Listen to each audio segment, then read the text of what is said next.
Hello and welcome to Inside Tennessee Football's practice facility. I'm Ryan Sylvia. This is Noah Taylor. We're with VolReport.com on the Rivals Network, and we're inching closer and closer to a big-time matchup between Tennessee and Missouri in Columbia. So today, talked with two assistant coaches. On the offensive side, wide receiver coach Kelsey Pope. On the defensive side, defensive line coach Rodney Garner, and then a handful of players as well. So let's jump right into our thoughts from what we heard today. Starting with you, Noah. Let's do Rodney Garner first. What are your thoughts? Yeah, just what he said about Elijah Simmons, a guy that he had talked about in fall camp, said he had a really good spring, was having a really good fall, had the injury, missed a lot of time, just now kind of regaining his footing for Tennessee. And Rodney Garner said he played maybe his best game at Tennessee against UConn. Josh Heupel mentioned his performance too yesterday. I think he had 4 tackles, tackle for a loss in that game. Kind of helped set up a turnover in that game as well. So, a guy that, like I said, kind of regaining his footing, but gradually getting healthier, gradually getting better, which is big for that Tennessee defensive line. I just thought that was kind of interesting that 2 days in a row we've had 2 coaches kind of say that Elijah Simmons is coming off his best performance. And obviously a lot of high expectations for him this year. And seems to be living up to them now that he's getting healthier.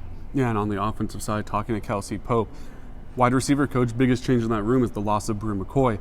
Interestingly, though, Bru is here every day, Kelsey Pope was saying. Bru is very involved with the program, and when asked about kind of who Dante Thornton has leaned on as he's made that transition from the slot to being that starter on the outside in Bru McCoy's spot, he said, Bru. Simply, it's been Bru McCoy. He's been here, he's been in the meetings, and he's been really impactful. Also, of note, D. Williams making that change to wide receiver. I asked him what that relationship looks like, and he says that it's been pretty seamless, even though it's a defensive back going to wide receiver. As the return coach, Kelsey Pope obviously knows D. Williams pretty well, so that's been a seamless transition there as well, as D. Williams looks to almost take Dante Thornton's role as the backup slot as Dante moves to the outside. Versatile for Dante, can still play in the slot, but kind of rearranging that wide receiver room with the injury of Bru McCoy. Let's talk about the players, though.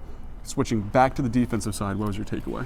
Yeah, getting to talk to Elijah, he said kind of the same thing about getting better. He says, something we maybe kind of knew when you're playing in this league especially. He says you're never really 100% healthy, but he says as the games go on, he's getting better, which is big for Tennessee because you're going into this game, your defensive front's going to be put to the test. They were against Ray Davis. They did really well against him, but another running back challenging Cody Schrader at Missouri. He was asked, how prideful are that? Your offensive line, your running back room leads the SEC in rushing. How do you feel as a defensive line leading the SEC and stopping the run? He said they take a lot of pride in that. And just like the offensive line, what Ollie Lane said today, that was an emphasis for them, being good at the run. For the defensive line, their emphasis this offseason was being good at stopping the run, which they were really good at last year. It seemed seemingly getting better at it this year, which is going to be huge this week against Cody Schrader. Yeah, as you just said, domination on both sides of the line of scrimmage in terms of stopping the run, rushing the ball. Talk to Ollie Lane. He said that's kind of the main thing this offensive line looks like. We want to be able to dominate the run. Of course, he gave credit to the running backs, to Jalen Wright, who we talked to, who then in turn gives credit to the offensive line. So it's kind of a healthy dynamic there where they're passing off the credit to each other. But Ollie Lane said the offensive line, kind of the biggest stat that they look at to see how successful they are, is, of course, rushing the ball. And Tennessee's done a phenomenal job at that behind Jalen Wright, Dylan Sampson, Jabari Small. And that should be something that we see against Missouri as well as they try to pound the rock. That'll do all from us here today, though.